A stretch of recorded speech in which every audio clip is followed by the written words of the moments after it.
Alrighty, folks. This is the third time I've made this screen recording because the first one I messed up and the second one didn't record. So let's give this a round three and hope that it works out for me.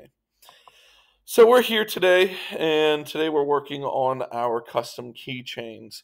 At this point, you should be placed within your group. You should have come up with a general theme, and you should have come up with a specific design around that chosen theme. So whatever your chosen design is, this is what you're going to be searching for and creating your keychain around. Let's say that my group's chosen theme is spring. We chose seasons, and we chose the season spring, and my chosen thing is a flower. So I'm going to go ahead over to Google Images, and I'm going to type in simple flower. Now you can type in a variety of different things: silhouette, drawing, easy, plain. I just typed in simple, hit enter, and these are some of the results I got. So I got a bunch of good ones here. Some simple, some complicated. We want to kind of make sure that we're keeping this fairly easy and making our lives fairly simple, as to not overcomplicate this and mess up the 3D printer or anything of the sort. So just looking through here, and I see a lot of really nice options in here. So something like that would work. Something like that might work. Something like that would obviously definitely work. Something like that even could work. And something like that also could definitely work. Let's go with this one right here. So I'm going to go ahead now that I've selected my design, and I'm going to right click, save image as, and it's important that you're saving this image. The image is either a PNG or a JPEG. Make sure that your image doesn't pop up as a WEBP, a WebP file, as that will not work. I'm also going to name this something that I'm going to remember. I have another flower in here, so I'm going to name this flower with 2 R's, and we're going to go ahead and hit save. Now that we have that downloaded, we're ready to go ahead and import it into Onshape so that we can use it. So speaking of Onshape, let's go over to Onshape, and to import this image in, we are going to go to Create. We are going to select Import Files, and we are going to find that image we just had. We're going to go ahead and hit Open, so it opens up the image, and then you're going to see it should state Upload in Progress, and it should say upload completed. So now that we have that upload completed, we are ready to go ahead and start our next model. Let's go ahead and let's hit create and start this model the same way we start all of our other models, by hitting document. I'm going to name this last name Keychain, as that is the project that we're working on here. Go ahead and create document. Alrighty. I am in my document now, and for this, I'm going to go ahead and I'm going to start, like many of my other models, on the top plane. We're going to build this bottom up as per usual. Go ahead and hit sketch, so we enter into our sketch 1 plane, and I am now going to hide both my top and my origin, as they are not needed for me. Alrighty. Now that your image has been uploaded or imported, we should be able to bring it into our sketch here. So you are going to search. Mine is in the Insert DXF DWG drop-down menu, but you are going to search high and wide for this Insert Image tool. I know your toolbar looks a little bit different than mine, so go ahead and find that Insert Image tool. You're going to go from current document to other documents. You're going to go to owned by me, and you are going to find that image that you had imported in. Go ahead and do a click and do a click, and you're going to see it says draw image rectangle. So I'm going to go ahead and I'm going to draw the image rectangle. And right there, you can see that my image from Google has been brought into my sketch plane on Onshape. You can use this for a ton of different applications, whether you're tracing logos and images or just using elements from other drawings. It's really helpful to have this option on this program.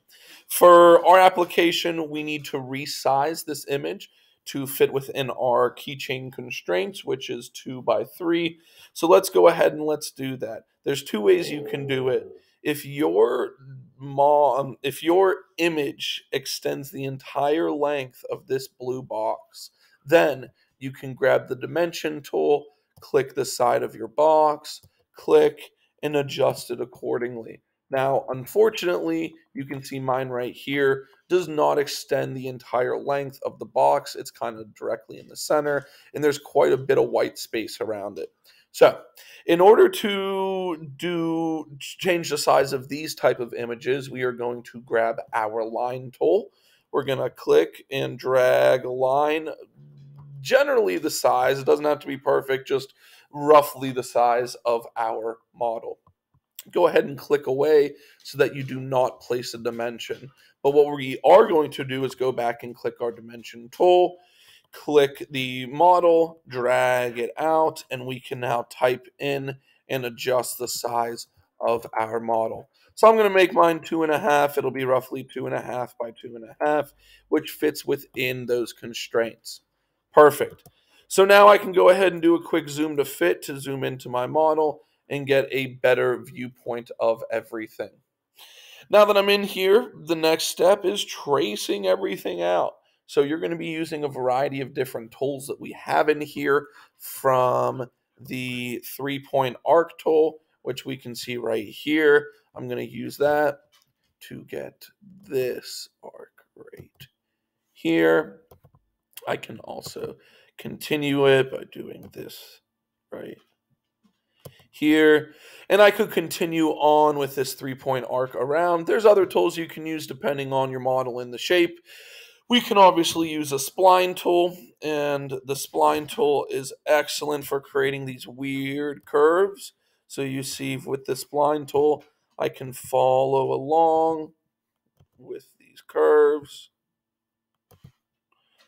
And then when I'm done, I can hit the double check. And the good thing about the spline is I can always adjust these points later on. That's one of the better things about those. So what I'm going to do is go ahead and trace around my model so that it's completely traced out. And then once I'm done, I will unpause the video and I'll check back in. So give me just 1 minute here. Alrighty, so I am back, and at this point, I have traced out my image. You can just do the outline depending on how intricate you're trying to be. However, I wanted to add a little bit more complexity to mine by going ahead and creating this inside as well. And this can create a nice two-tiered effect whenever I go to extrude. So now that I have this outlined, I can go ahead and I can finish this sketch. I'm actually going to delete my image, possibly.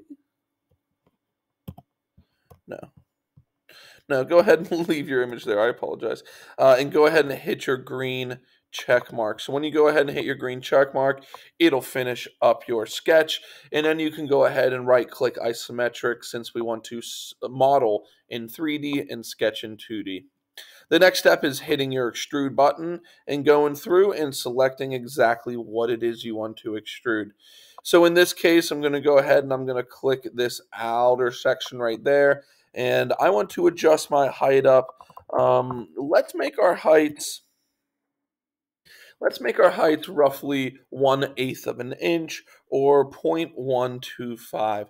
This is going to allow us to have a model that's not too thick, and it is able to be easily 3D printed and easily put our key ring, our keychain ring, our O-ring over that as well.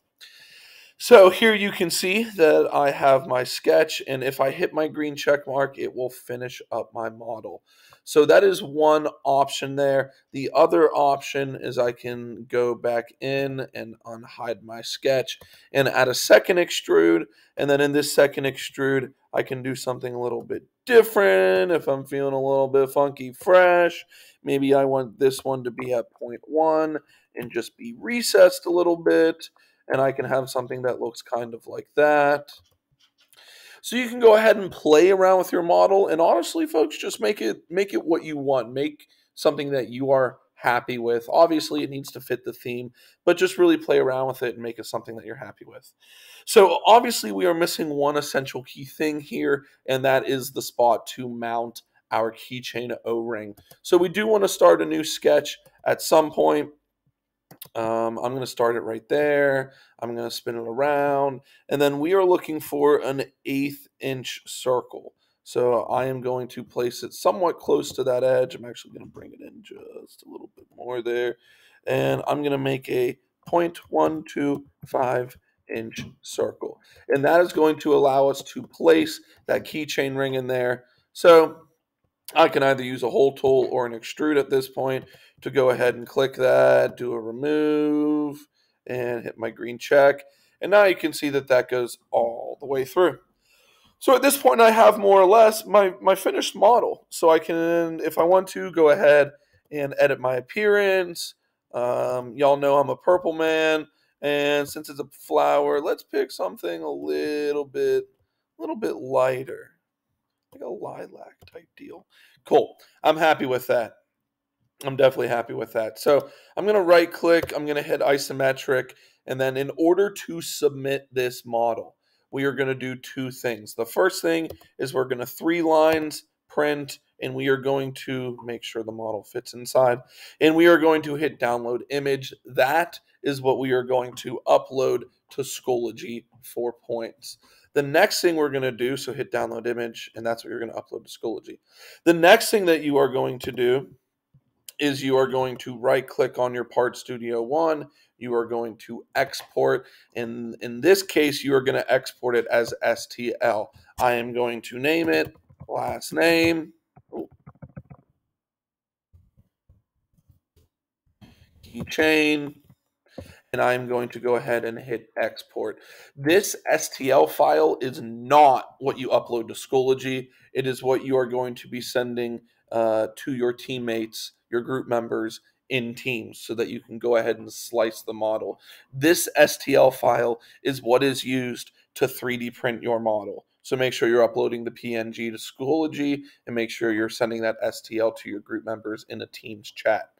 Alrighty, folks, that is all. We are all done with creating this keychain here. I hope that my video made sense, and I also hope that it recorded this time. So until next time, have a great one.